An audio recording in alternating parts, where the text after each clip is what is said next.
Wolf hunting is the practice of hunting gray wolves, Canis lupus, or other species of wolves. Wolves are mainly hunted for sport, for their skins, to protect livestock and in some rare cases, to protect humans.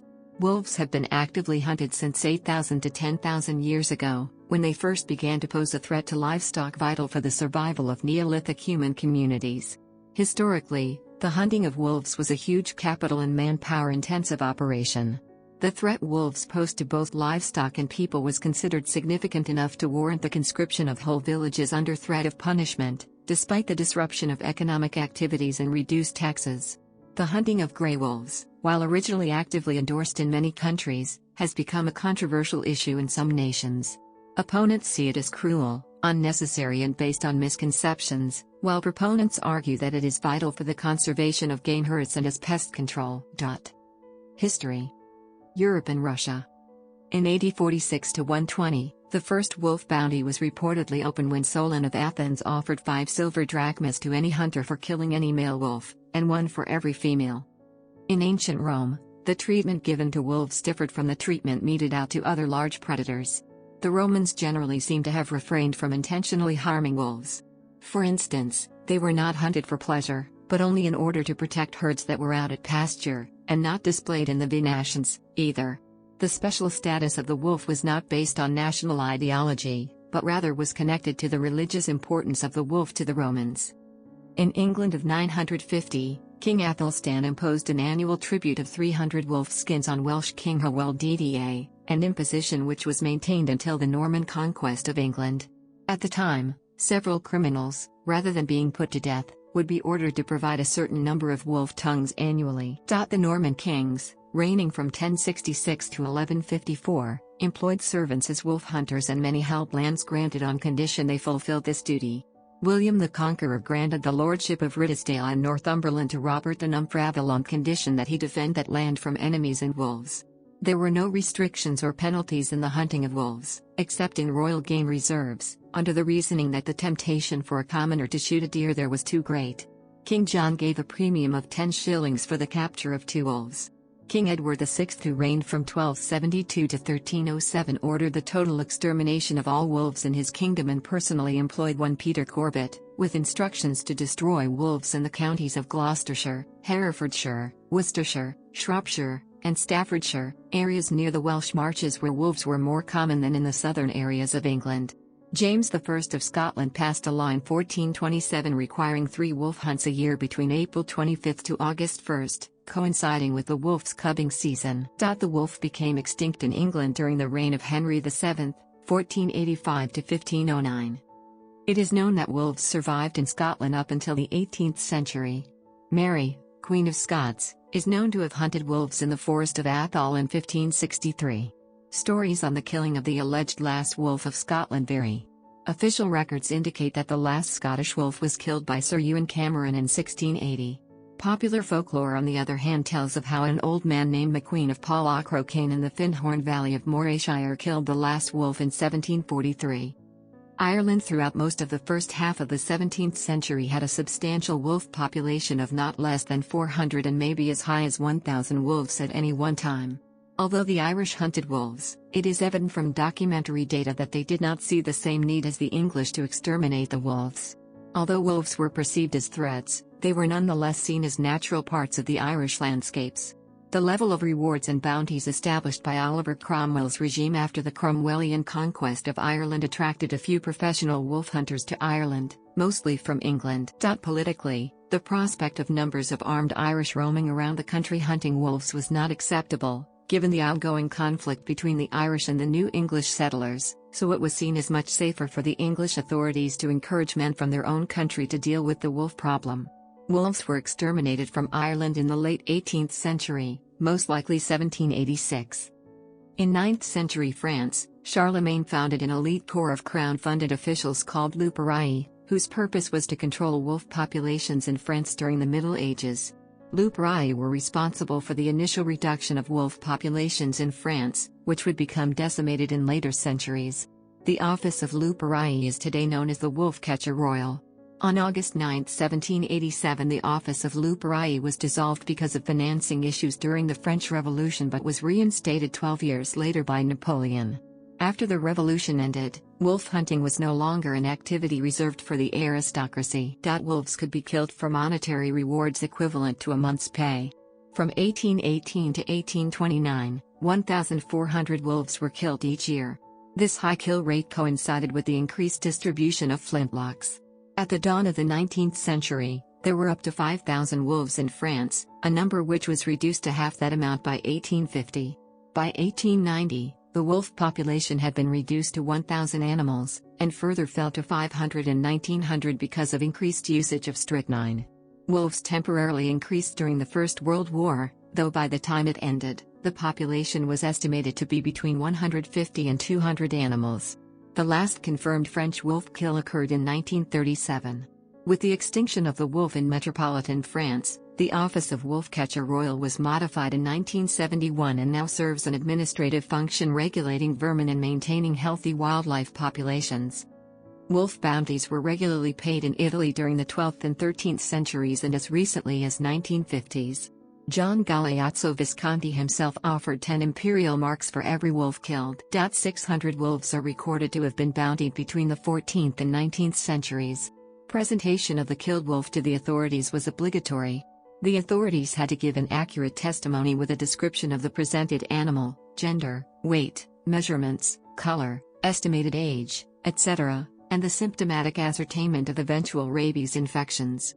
The wolf's paw was then amputated and or its ears were sealed in wax in order to avoid the spoils being represented elsewhere. Only one case of fraudulence in 1834, which was punished by arrest, occurred. Italian wolf hunters lacked the organization or determination of their French counterparts, having not formed any special hunting teams. Wolves were exterminated from the Alps in the 19th century, though they were never fully exterminated in the peninsula. In Switzerland, conflicts between humans and wolves reached a peak in the 16th century, amid large-scale deforestations. Wolves became extinct in Zurich in 1684. They were later exterminated from Appenzell-Ausserrhoden in 1695, and Schaffhausen in 1712. The last known traces of wolves in central Switzerland date back to 1707 in Zug, 1753 in Uri and 1793 in Claris. Wolves became extinct in Engadine in 1821. Between 1762 and 1842, 80 wolves were recorded to have been bountied in Vaud. Wolves were further exterminated in Valais in 1870, Ticino in 1872 and Solothurn in 1874. Wolves occasionally migrated to Switzerland in small numbers in the early 20th century. In 1908, a wolf was shot in Ticino, and a further 2 were killed in 1914 in Lignerolles. In 19th century Spain, the Principality of Asturias passed an act between March and December 1816 paying out bounties for the death of 76 adult and 414 young wolves at 160 reales for an adult wolf and 32 for a wolf cub. The hunting of wolves represented a considerable source of wealth for local populations, with a lobero or wolf hunter being a respected county figure. In an 1856 brochure, the Hungarian nationalist exile István Tér noted, among many other grievances against Habsburg rule in his country, that, since the restriction of the liberty of hunting and the seizure of all arms in Hungary, wild beasts have so multiplied, that, besides an enormous damage done to the crops, the flocks, and the poultry, the wolves venture, not only into villages, but into the very towns, and besides doing fearful depredations, attack even people. The number of Kreisjäger, district huntsmen appointed by the government, is not sufficient to destroy them, arid in consequence of the universal dislike to public functionaries, increased still more by the circumstance that they are not Hungarians. The landed proprietors do not allow them to hunt on their grounds. One of these huntsmen told me that a nobleman, being requested to allow him to kill some wolves which were in his forest, refused by saying, "No, sir. The wolves belong to me, not to the government." The Swedish kings Magnus Eriksson and Christopher of Bavaria decreed wolf hunting a civic duty, with only priests, parish clerks and landless women exempted. Sweden's first wolf bounty was opened in 1647. The bounties remained in force in the new laws of the Kingdom of Sweden from 1734. Hundreds of Sami extirpated wolves in organized drives. In the 1960s, wolf numbers rapidly declined with the onset of snowmobiles used for hunting. Sweden's last wolf was killed in 1966, after which, the species was declared legally protected and eventually recolonized the area. Norway followed a similar pattern as Sweden, with its last wolf being killed in 1976, before being protected and eventually recolonizing the area. In the Lithuanian SSR, the hunting of wolves was formally permitted all year long, with killing cubs in their dens and payment of monetary rewards. The number of wolves in those times in Lithuania fell to about 20 to 40 individuals. In communist Romania, up to 2,800 wolves were killed between 1955 and 1965. During the reign of Nicolae Ceausescu, a reward equal to a quarter of a month's pay was offered to rangers killing wolf cubs. Full-grown wolves killed by any method at all resulted in as much as a half month's pay. In Croatia, between 1986 and 2004, 115 wolf deaths were recorded, of which 54% were due to shooting. During that period, the number of dead wolves found ranged from 0 to 15 annually. The lowest kill rates occurred in the late 1980s, early 1990s, coinciding with the start of the Croatian War of Independence in the former state. In Tsarist Russia, before the Emancipation Reform of 1861, wolf hunting was done solely by authorized firearm holders, usually police, soldiers, rich landowners or nobles. Upon learning of the frequency of attacks on livestock and humans, the Tsarist Ministry of the Interior sent agents to Western Europe in order to learn how the people there dealt with wolf problems. Upon returning, the Ministry of Internal Affairs developed a plan in 1846 to deal with wolves, involving the opening of wolf bounties and appointment of government hunters. Each hunter was given jurisdiction to hunt in one district, with more than one for large areas. Hunters were given 3 rubles for each male wolf killed and 1.5 for each cub, with a tail presented as proof. Each hunter would receive an annual salary of 60 rubles a year, provided he killed 15 adults and 30 cubs a year. Peasant hunters, however, were rarely rewarded, because of corrupt bureaucrats stealing the money. In 1858, after paying the equivalent of $1,250,000 for over 1 million wolves in central Russia, officials became suspicious, and discovered that some hunters bought wolf pelts for low prices, cut them up and handed them to magistrates as wolf tails. In the later years of the 19th century, Russian hunting societies began an energetic campaign against wolves. In 1897, members of the Moscow Hunting Society killed their first 1,000 wolves, though the number of professional wolf hunters at the time was rather low. Serfs began hunting wolves after their emancipation in 1861, though rarely with success, as civilian firearms were highly expensive, and the cheaper ones were usually primitive and unable to bear the heavy ammunition necessary to kill wolves. After the Russian Revolution, 1917, the newly formed Soviet government worked heavily to eradicate wolves and other predators during an extensive land reclamation program. During the Eastern Front, wolf populations increased, though after Nazi Germany's defeat, wolf hunts resumed. With the end of the war and the onset of aerial hunting, the USSR destroyed 42,300 wolves in 1945, 62,700 wolves in 1946, 58,700 wolves in 1947, 57,600 in 1948, and 55,300 in 1949. From 1950 to 1954, an average of 50,000 wolves were killed annually. In 1966, wolves had been successfully exterminated in 30 oblasts of the RSFSR. During this time, wolf depredations on humans and livestock had dropped by a factor of 10. However, with the publishing of a Russian translation of Farley Moat's fictional book Never Cry Wolf, wolf hunts decreased in popularity. Amid public outcry, Tsarist and Soviet records of wolf attacks on both livestock and people were ignored and wolf hunts decreased in number, allowing wolves to multiply. 15,900 wolves were reportedly culled from the RSFSR in 1978, compared to 7,900 2 years prior. With an increase in population, twice as many wolves were culled in the 1980s than in the prior decade. Wolves became extinct in Wrangel Island in the early 1980s. In 1984, the RSFSR had over 2,000 wolf hunting brigades consisting of 15,000 hunters who killed 16,400 wolves. Overall, the Soviet Union culled over 1,500,000 wolves for a cost of 150 million rubles on bounties alone.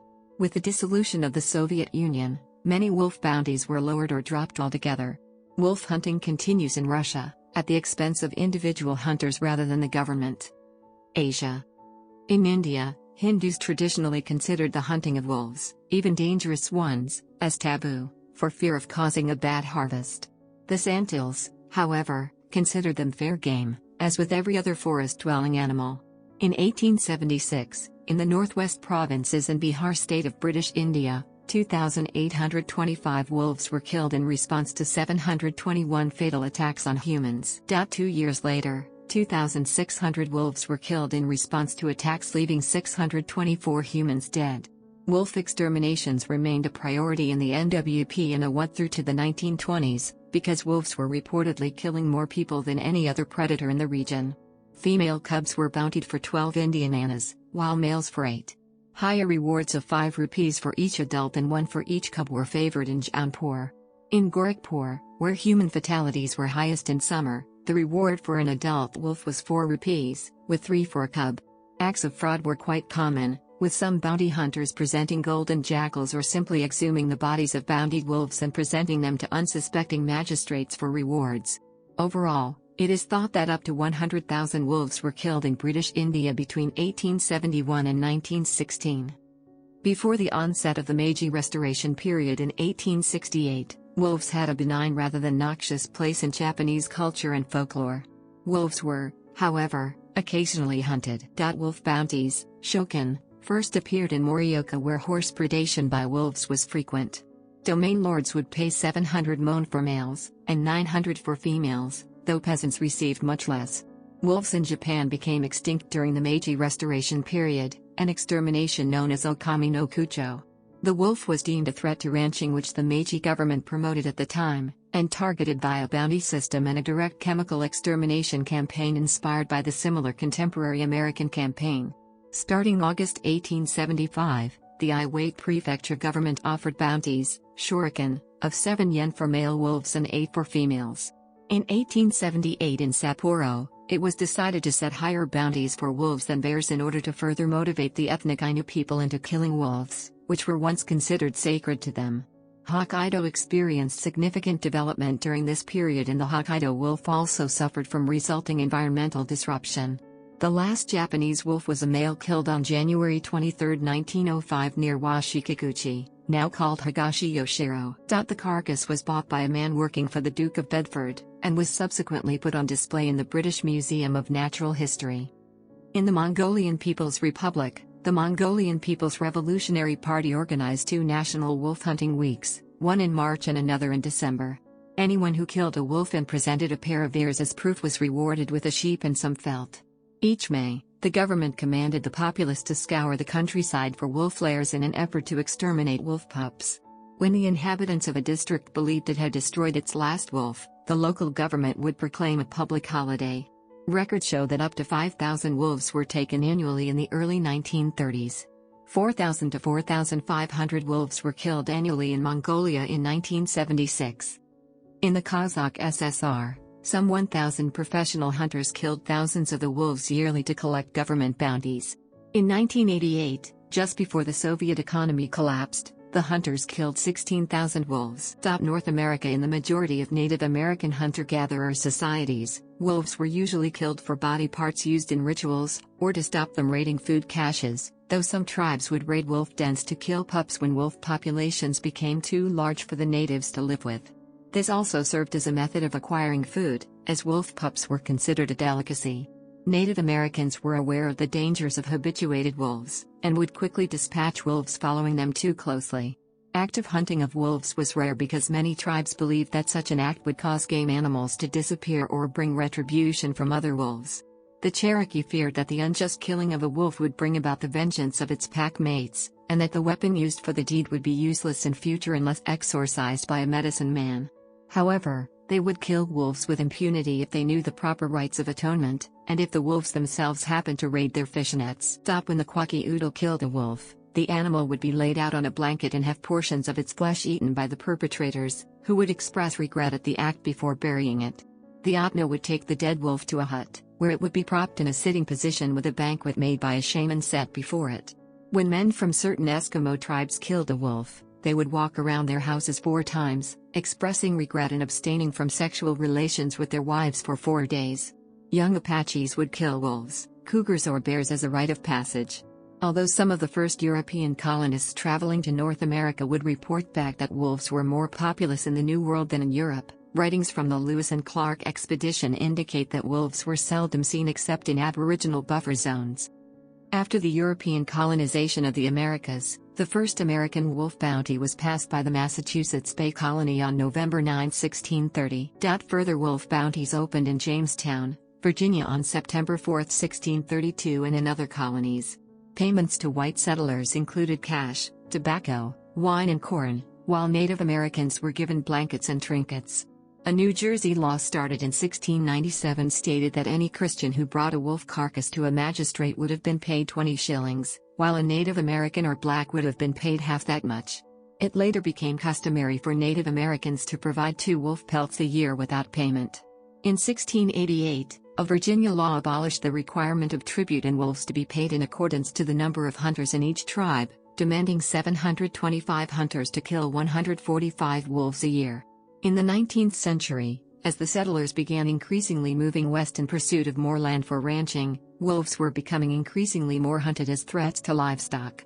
In 1818, a war of extermination against wolves and bears was declared in Ohio. Iowa began its own wolf bounty in 1858, with Wisconsin and Colorado following suit in 1865 and 1869. Wolf pelts soon began to increase in demand as beavers began to become scarce from overtrapping. In the 1830s, a wolf pelt was worth only $1, doubling in the 1850s. Records of the Upper Missouri outfit of the American Fur Trading Company indicate that 20 wolf pelts were shipped downriver in 1850, with 3,000 being shipped 3 years later. Civilians turned bounty hunters known as wolfers began killing ungulates in large numbers as bait, poisoning the meat in hopes of attracting unsuspecting wolves. It is estimated that by the 1870s, this method was killing 100,000 wolves annually. Between 1916 and 1926, the National Park Service Predator Control Program resulted in the extermination of sustainable packs of wolves in Yellowstone National Park by 1926. American wolf hunts peaked in the 1920s-1930s, when up to 21,000 were killed annually. After World War II, wolves were seen less as varmints and more as big game trophy animals. The first Canadian wolf bounty was offered in 1793 in Ontario and Quebec. Wolves became rare in eastern Canada by the 1870s, becoming extinct in New Brunswick by 1880, in Nova Scotia by 1900 and had disappeared from Newfoundland by 1913. Full-scale eradication programs did not peak in western and northern Canada until the 1950s, when resource development brought more people into originally sparsely populated wilderness. A government-backed wolf extermination program was initiated in 1948 after serious declines in caribou herds in the Northern Territories and a rabies concern due to wolves migrating south near populated areas. 39,960 cyanide guns, 106,100 cyanide cartridges and 628,000 strychnine pellets were distributed. Up to 17,500 wolves were poisoned in Canada between 1955 and 1961. In the mid-1950s, wolf bounties were dropped in the western provinces in favor of hiring provincial hunters. Quebec's wolf bounties ended in 1971 and Ontario in 1972.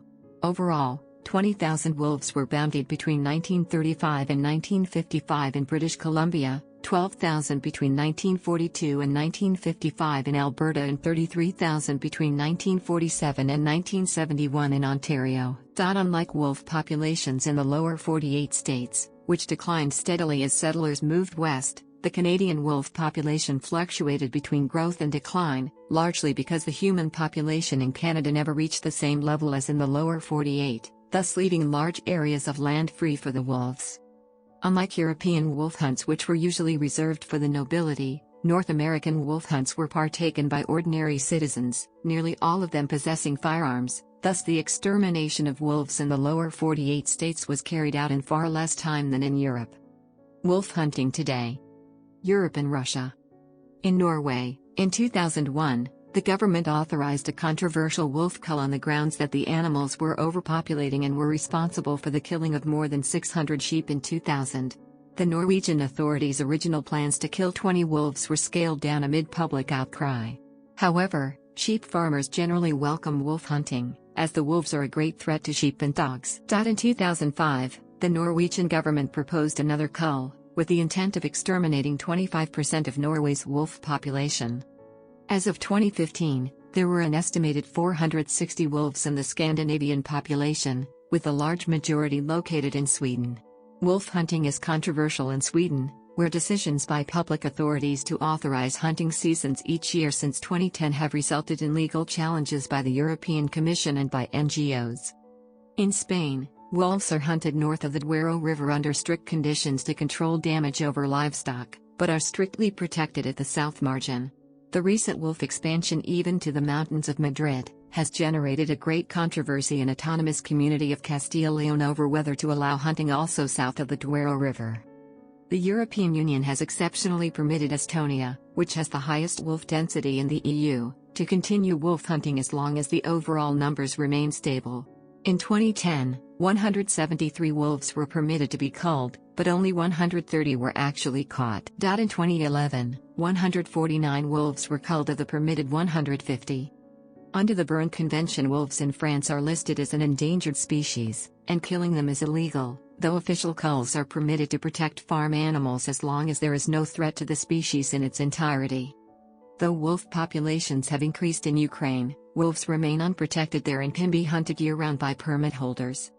Bulgaria considers the wolf a pest animal and there is a bounty equivalent to 2 weeks' average wages on their heads. With the exception of specimens in nature reserves, wolves in Belarus are largely unprotected. They are designated a game species, and bounties ranging between 60 and 70 euros are paid to hunters for each wolf killed. This is a considerable sum in a country where the average monthly wage is 230 euros. In Russia, government-backed wolf exterminations have been largely discontinued since the fall of the Soviet Union. As a result, their numbers have stabilized and are increasing, though they are still hunted legally. According to Alexander Tikhonov, head of the Department of Hunting Resources, the more wolves you have, the more problems there are. His department currently licenses a national bag limit of up to 14,000 wolves annually, with permits given to hunt even within nature reserves. Currently, Russia is the only nation where poison is legally used to kill wolves. The government licensed a fluorine acetate barium compound and distributed it through hunting associations. Asia. Since the fall of the Soviet Union, wolf hunting in Kazakhstan has decreased in profit. About 2,000 are killed yearly for a $40 bounty, though the animals' numbers have risen sharply. Wolf hunting has become a fashionable pastime for Mongolia's new capitalist rich, particularly around Ulaanbaatar. It is currently illegal to shoot animals from helicopters or jeeps, though many rich hunters do not pay attention to this, including the lawmakers. For Mongolian nomads, hunting wolves is more than a rich man's hobby because of evocations to the wolf's role in their mythology. Most post-Soviet Mongols have reverted to the traditional belief that to kill a wolf in January, or even to see one, brings good fortune for the whole year. In 2006, the government of the People's Republic of China began plans to auction licenses for foreigners to hunt wild animals, including wolves, which are the only carnivores on the list of animals that can be hunted. The license to shoot a wolf can apparently be acquired for $200. North America. In Alaska, it is illegal to shoot a wolf with a rimfire rifle because wolves are classified as big game. The state predator control program includes aerial shooting. In 2007, state biologists' goal was to have volunteer hunters kill 407 to 680 wolves by the time the predator control season ended April 30, but high fuel prices and poor flying conditions kept hunters from meeting that goal.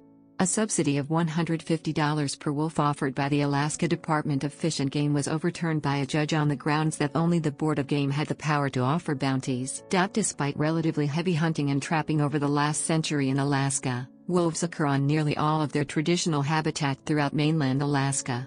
Alaska currently has 5 wolf control programs that comprise about 9.4% of the state's land area.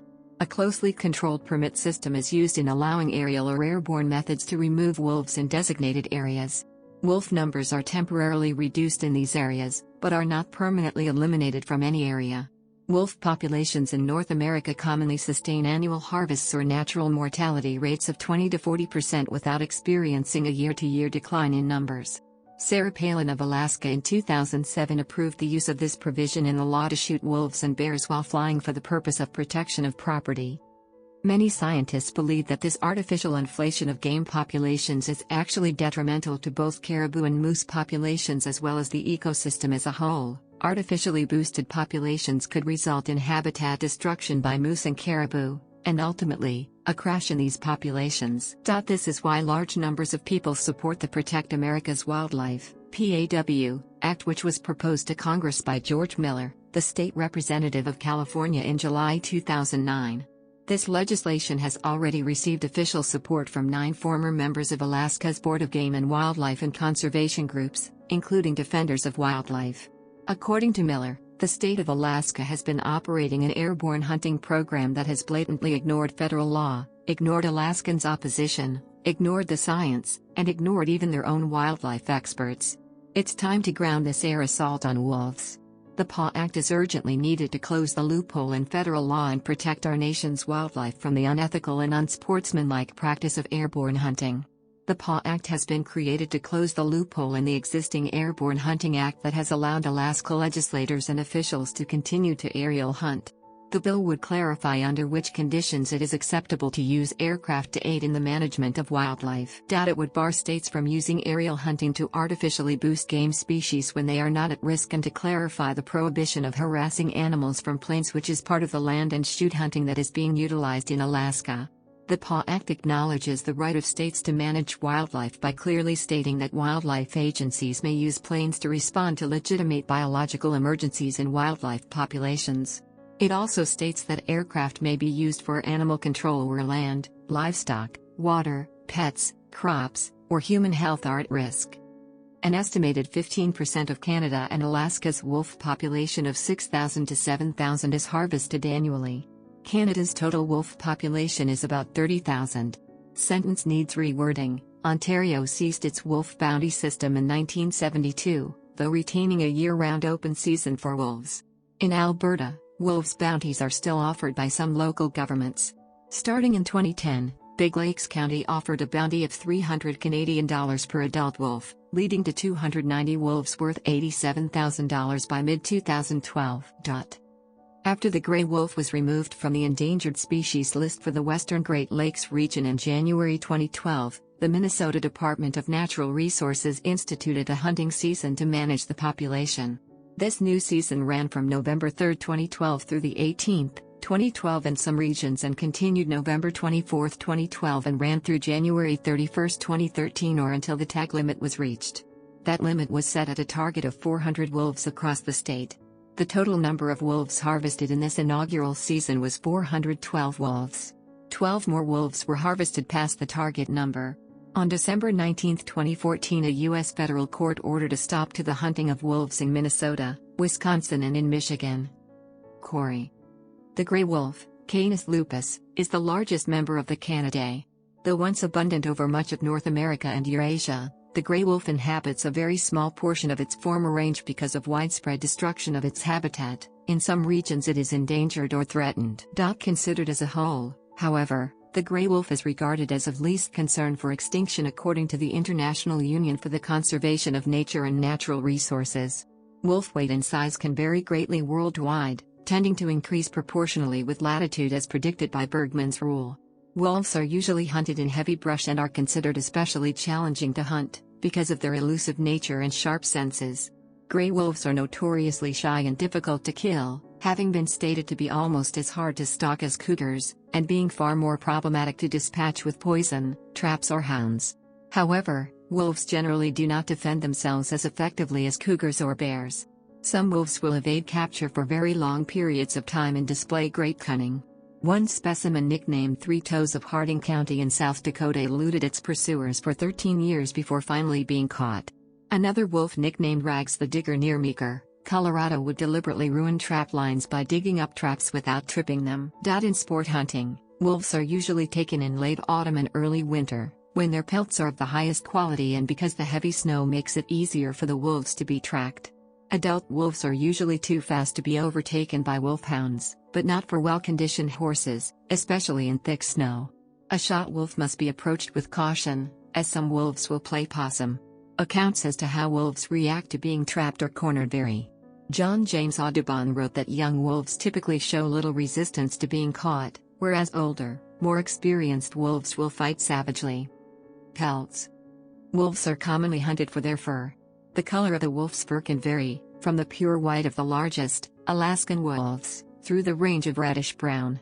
Even the so-called gray wolves can include pure black pups in a litter, although gray is the most common color. Wolves have two kinds of hairs, an outer coat of long, stiff hairs called guard hairs and an undercoat of soft fur which grows thick in the winter and helps to insulate their bodies from the cold. This fur has the advantage of not freezing. The 5-inch, 127 mm, long guard hairs which are shed in spring and summer are waterproof, keeping the wolf's underfur dry and warm. The fur of the undercoat may be nearly 2.5 inches thick and help keep the wolf warm even in temperatures reaching 40 degrees below zero. Wolves in warm climates have shorter guard hairs and less dense underfur. In some areas of medieval Europe, pelts were the only considered practicality of wolves. Pelts were usually made into cloaks or mittens, though not without hesitation, because of the wolf's strong odor. Wolf pelts were important to many Native American tribes and considered by some to be powerful medicine. Sacred articles were wrapped in wolf skin, and some tribes also wove wolf and American bison hair together in small blankets. Native American hunters used wolf pelts as disguises to allow them stalk close bison herds. The bison were accustomed to having wolves walk among them and did not fear wolves unless they were vulnerable because of disease, injury, or if guarding young. Wolf pelts were also valuable as clothing, objects for trade and for ruffs or coats. They were also used in ritual dances and worn by some shamans, or medicine men. Tundra-dwelling wolves are especially valued, as their pelages are more luxuriant than those of forest-dwelling wolves, sometimes selling for twice as much. Females typically have smoother coats than males. Ethiopian wolves are not usually exploited for fur, though there was an occasion in Bulo in which wolf skins were used as saddle pads. In Russia, between the years 1600 to 1725, wolves were not actively sought out for their fur, which was not considered a major commodity, though they were taken when the opportunity presented itself.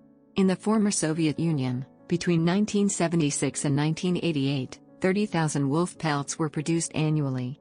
Recent statistics from sites indicate that 6,000 to 7,000 wolf skins are internationally traded each year, with Canada, the former Soviet Union, Mongolia and China being the largest exporters, and the United States and Great Britain being the largest importers. Today, wolf pelts are still valued for parka trim, fur coats and rugs.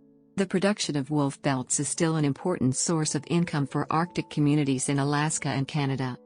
While not in the same class as high-grade fur bearers like beaver, otter or mink, the gray wolf's fur is nonetheless thick and durable, and is primarily used for scarves and the trimmings of women's garments, though it is occasionally used for jackets, short gapes, coats, mukluks and rugs. Aside from bodily protection and adornment, gray wolf pelts have also been used as camouflage in hunting and warfare, as an insignia among Western Native Americans and as a form of currency. The quality of wolf peltries rests on the density and strength of the fur fiber, which keeps the fur upright and gives the pelt an appealing bushy aspect. These characteristics are mostly found in northern wolf populations, but gradually lessen further south in warmer climates. North American wolf pelts are among the most valuable, as they are silkier and fluffier than Eurasian peltries. In medieval Europe, pelts were considered the only practical aspect of wolves, though they were seldom used, because of the skin's foul odor. In Scandinavian folklore, wolfskin girdles assisted in transforming the wearers into werewolves, while several Native American tribes used wolf pelts for medicinal purposes. Plains Indians often wore wolf pelts as disguises to get close to American bison when hunting. The Pawnee wore wolf skins as capes when exploring enemy territories. The United States Army used wolf skin for parkas during the later stages of World War II and the Korean War to protect the faces of soldiers from frostbite. In the Soviet Union, 30,000 wolf pelts were produced annually between 1976 and 1988. Statistics from sites indicate that 6,000 to 7,000 wolf skins are internationally traded each year, with Canada, the former Soviet Union, Mongolia and China being the largest exporters, and the United States and Great Britain being the largest importers. Overall, the harvesting of wolves for their fur has little impact on their population, as only the northern varieties, whose numbers are stable, are of commercial value. Wolf trapping for fur remains a lucrative source of income for many Native Americans. Ritual and traditional medicine in ancient Greece and ancient Rome, wolf flesh was a main ingredient in unguents used to ward off evil. When applied in the form of a powder, The wolf unguent would be used to cure epilepsy, plague and gout. Powdered wolf bones were used to cure chest and back pains, broken bones and strained tendons. Wolf teeth, particularly the canines, would be perforated and used as talismans against evil spirits. This practice is thought to fall back to the Paleolithic, as shown by some prehistoric grave sites showing numerous wolf tooth charms. It continues in some areas of rural France, where it is also thought that wearing a wolf tooth offers protection from wolf attacks. The tongue, when cooked with flour and honey, was traditionally used as a remedy for epilepsy and as a guarantee of good luck. The eyes of a wolf were traditionally thought to give courage to children and render the user partially invisible. The liver was particularly prized for medicinal and ritualistic purposes. When cooked or desiccated into a powder and mixed with certain ingredients, flour, wine, water, blood, urine etc., wolf liver was said to cure epilepsy, edema, tachycardia, syphilis, gangrene, vertigo, migraines, verrucas and dysentery. Wolf penis supposedly cured impotence. Wolf blood was used for gout, period pains and deafness. The paws and fat of a wolf were sometimes used to ward off evil, or facilitate the transformation of a werewolf. Wolf tongue was used against colics. The milk of a she-wolf made the drinker invulnerable, while eating the heart of a wolf gave the consumer courage in battle. A wolf's tail, while used for warding off evil, was also used as a love charm. The head of a wolf, if hung outside a house, would deter wolves, robbers and evil spirits.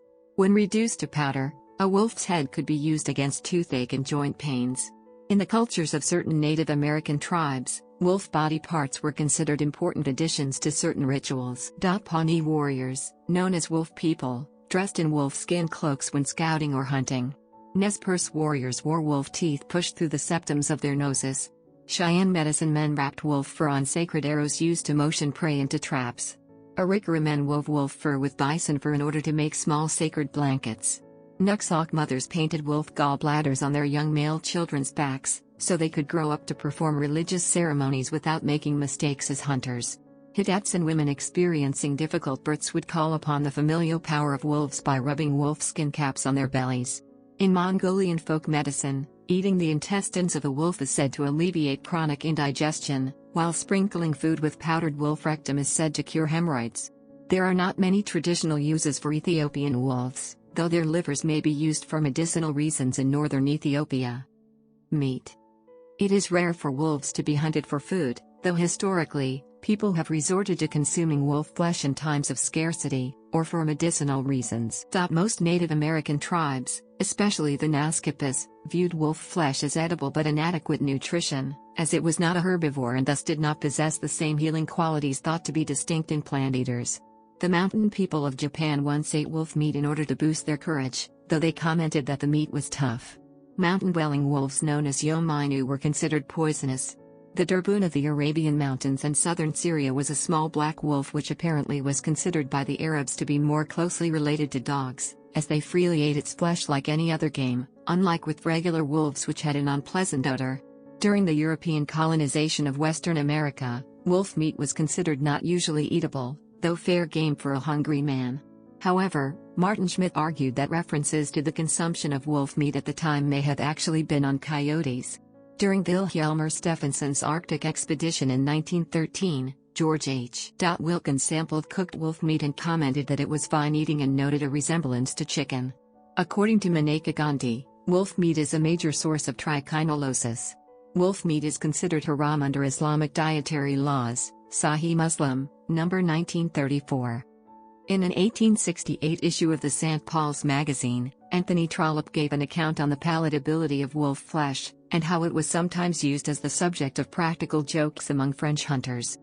Wolf meat was eaten several times during Wilhelmer Stephenson's 1913 Arctic expedition, particularly during the summer, when wolves were fat. Natives in Transbaikalia reportedly ate wolf meat even when other food was plentiful. The consumption of wolf flesh and organs plays an important role in Asian folk medicine. In Mongolia, eating the meat and lungs of a wolf is said to alleviate colds, and sprinkling food with powdered wolf rectum is said to cure hemorrhoids. Some Japanese mountain people ate wolf meat to give them courage. Accounts on how wolf meat tastes vary greatly, with descriptions ranging from tough, gristly, distasteful and smelly, to somewhat chicken, and very superior to lean venison. Terminology. Wolf hunting historically gave rise to a vast vocabulary. Methods. Aerial shooting. Aerial shooting involves the tracking of wolves by a small airplane or helicopter and is considered by many to be the most effective method of wolf control. It was frequently used in the Soviet Union during its wolf control campaigns, starting in 1946 when the Chief Directorate of Aviation received reports that pilots flying at low altitudes frequently saw wolves. Polikarpov Po-2s and Antonov An-2s were the most frequently used models. The normal protocol was for the pilot to search frontally, and the shooter sideways. 70% to 80% of wolves were first sighted by the pilot. Rocket guns would be fired into dense brush in order to scare wolves out into the open. Markers were thrown at the site of each kill for later collection. Actual shooting was done from the rear cockpit or left side when at a distance of 18 to 20 meters from the quarry. An experienced shooter could spot a standing wolf a kilometer away at heights of up to 100 to 140 meters. Most wolves were killed when the planes flew at speeds of 70 to 85 kilometers per hour. The load limit of a Po-2 was 2 men and 5 adult wolves. The rear cockpit could hold 4 wolves, while the shooter's cockpit could hold 2, or carcasses could be tied to the fuselage or wings of the plane. Aerial hunting has been discontinued in the former Soviet Union because of budget restraints. Wolf hunting is still practiced this way in the U.S. state of Alaska. Congress passed the Federal Airborne Hunting Act of 1972, which made it illegal for hunters to shoot animals from a plane or helicopter. The federal legislation does have a for predator control, permitting state employees or licensed individuals to shoot from an aircraft for the sake of protecting land, water, wildlife, livestock, domesticated animals, human life, or crops. Blind. The use of heated box blinds is a popular method of wolf hunting in modern Alberta. Bait stations are set in advance of the hunt, with blinds being erected in the more frequented spots. The method was developed as a response to the fact that finding wolves on foot was almost always a pure luck scenario, because of the wolf's elusiveness. Shots are usually fired when the wolf is 200 yards, 180 meters, from the blind. Calling. Calling is a traditional wolf hunting method of Mongolia. The hunters go to the place where the pack is located early in the morning and will imitate a wolf's howl. The hunters howl in unison with the wolves and wait for the animals to come to them. Mongolian wolf hunting is usually done with the assistance of local herders. Flattery. In modern European Russia, a traditional wolf hunting method involves encircling the located wolf pack with a 3 to 5 kilometer, 2 to 3 mile, flattery, a long rope with small swatches of fabric stitched to it every few feet. The fabric is usually red in order to be easier spotted over the background of snow by the guides. Since it retains a human scent for several days, wolves tend to stay within the encircled area. When the hunters arrive, the pack of wolves is already flagged. Hunting with dogs. Several dog breeds known as wolfhounds have been bred for the purpose of hunting wolves, though conventional hunting breeds have also been used. Hunting with eagles. The use of raptors in the hunting of wolves is primarily practiced in Central Asia. The Kyrgyz people have traditionally used golden eagles, known as berkut, to hunt wolves. In the past, wolf pelts provided material for clothes crucial for the survival of the nomadic people in the severe colds. The eagles are used to immobilize the wolves by placing one foot at the back of the neck and another at the flank closer to the heart and lungs. Hunters usually only use eagles against pups, as an adult wolf can cripple in combat even a highly experienced eagle. Losing even one toe or talon will significantly lower the eagle's ability to tackle prey. Only a minor injury to the sinew of a foot may leave the eagle incapable of further hunting. As a wolf is capable of resisting even the best trained bird, the falconer always keeps near, ready at the first opportunity to help the eagle. This is done carefully, as the wolf, sensing human presence, fights desperately to tear loose from the bird's talons, and the eagle can be severely injured. Because of the violent nature of their work, eagles trained to hunt wolves have shorter lifespans. Luring.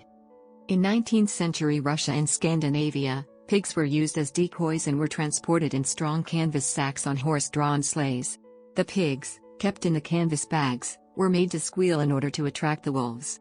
Hunters would wait at a distance to shoot the wolves when they came out after the pig. Once the wolves arrived, the hunters would either shoot them or retrieve the pig and canvas bag. In the latter case, they took off down the road, luring the wolves behind. The wolves would be led to a palisade, where they would be trapped and shot. Poisoning. Historically, poisoning was very successful in reducing wolf populations, particularly in the American West and Imperial Japan. Strychnine was the most frequently used compound. The poison would be typically mixed in lard or tallow, and spread on bits of meat, or placed within incisions on the bait. Though effective, the method had the disadvantage of greatly loosening the fur of the dead wolf, causing it to shed easily. Wolves killed by strychnine were typically skinned immediately after death, in order to avoid the fur absorbing too much of the poison. Skitter. In Lapland, wolves were occasionally hunted by the Lapps on skis. They would be armed with stout, 6-foot-long, 1.8 meters, poles tipped with a pike which was used both as propulsion and as a weapon. A skitter hunt was usually undertaken by multiple hunters over a course of a few days. The kill itself was usually made at a slope or hillside. Traps. Knife traps. The Native Americans used two kinds of knife traps. One method was to encase a sharp blade in fat and frozen upright on a block of ice. The wolf would cut itself while licking the blade and bleed to death. Some argue that this method is a myth. The other method was a baited torsion spring which, when triggered, would stab the wolf in the head. Trapping pit. Across the top of the trapping pit was a thick stick or pole, and on this was fastened a plank, which covered the top of the trap. On one end of this plank was a piece of venison, and on the other a stone. The way the trap was meant to work was this: the wolf would come to the venison, and just as it got on the plank to eat it, the plank would turn, causing the wolf to fall into the pit. The weight of the stone at the other end would bring the plank up again, ready baited for another wolf. Steel wolf trap. Steel wolf traps, used frequently in the American West, were made from heavy steel, were 6.5 inches wide, and had two springs, each with 100 pounds of power. Steel wolf traps were usually the same models used in the capture of beavers, lynx and wolverine. In order to hide the human scent, trappers would handle their equipment with gloves, and cover the traps in beeswax or blood. As the wolf's power of scent is so great, a mere touch of human skin on the trap will result in the wolf vacating the area. Wolves may also dig up or spring the traps. The traps would typically be set in fours around a bait and strongly fastened to concealed logs, and covered in moss, chaff, cotton or sand for camouflage. Sometimes, the trap and the bait would be placed in a pool of water, thus leaving no other point of access for the wolf to take. Controversies. Modern wolf hunting has become a controversial issue in some countries. Livestock and crop damage. Opponents have argued that at least in North America, wolves contribute little to overall livestock losses. In 2005, 0.11% of all cattle losses were due to wolves. In states with wolf populations, they were responsible for an average of 2.5% of predation on sheep. Jim Dutcher, a filmmaker who raised a captive wolf pack, observed that the wolves were very reluctant to try meat that they had not previously eaten or seen another wolf eat before, possibly explaining why livestock depredation is unlikely except in cases of desperation. In Wyoming, Idaho, and Montana, wolf predation accounts for 1% of total sheep deaths. Wolf hunting proponents have drawn attention to the fact that wolves will on occasion commit acts of surplus killing when within the confines of human-made livestock shelters. Rare incidents of surplus killing by wolves in Minnesota are reported to leave up to 35 sheep killed and injured in flocks and losses of 50 to 200 birds and turkey flocks. In spite of the low percentage of attacks on livestock in Minnesota, farms in wolf territories and environments may become more susceptible to depredation under certain conditions. These conditions include larger farm size, increased numbers of cattle, an increased distance from human management, and improper disposal of livestock carcasses. While loss of livestock by wolves makes up only a small percentage of total losses in North America, surveys in Eurasia show some instances where wolf predation was frequent. In some areas of the former Soviet Union, wolves cause serious damage to watermelon plantations. Wolves will usually only take ripe melons after giving test bites, which can render even unripe fruits worthless for future consumption. Sometimes, up to 20% of the total watermelon crop can be destroyed on one raid. Wolves in game herds. Wolf hunting opponents have argued that wolves serve vital functions in areas where they are sympatric with game herds. By culling unhealthy animals, wolves allegedly keep game herds healthy. Opponents state that without wolves, prey populations swell unnaturally, unbalancing ecosystems while simultaneously sapping wildlife management resources. In the Iberian Peninsula, for example, conservationists consider wolves to be beneficial because they keep wild boar populations stable, thus allowing some respite to the endangered capercaillie populations which suffer greatly from boar predation. In Yellowstone National Park, wolves were shown to have a hugely positive effect on general ecological health, and by extension, that of game herds. Game animals in Yellowstone killed off all young, reachable tree saplings, destroying beaver, songbird, insect, fish and amphibian populations, and threatening to starve themselves via overexploitation. Wolves reduced game animal numbers and forced them to be more mobile, allowing more saplings to grow and allowing the populations of aforementioned animals to increase. Proponents for wolf hunting often point out the apparently adverse effects large wolf populations have on game herds. An example occurred in 2008, in which the Alaska Board of Game approved plans calling for department staff to shoot wolves from helicopters on the southern Alaska Peninsula in order to assist the survival of the southern Alaska Peninsula caribou herd. Wolves were believed to be responsible for a dramatic drop in the southern Alaska caribou herd's population, which once numbered up to 10,000 in 1983, only to drop to a population of 600 animals in 2008. Wolf predation was also believed to be responsible for virtually no calves surviving for the 2 years prior the culling plans, despite a 70% pregnancy rate. In the former Soviet Union, depending on the locality, a single wolf can consume 90 saiga, 50 to 80 wild boar, an average of 50 domestic or wild caribou annually. A pack of 2 to 5 wolves will often kill 2 caribou every 3 days.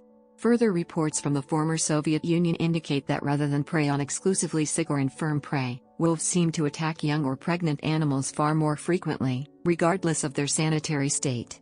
In the Nenetsky National Okrug, wolves were shown to select pregnant female domestic caribou and calves rather than infirm specimens, with some reports showing that wolves bypassed emaciated, sickly animals in favor of well-fed ones.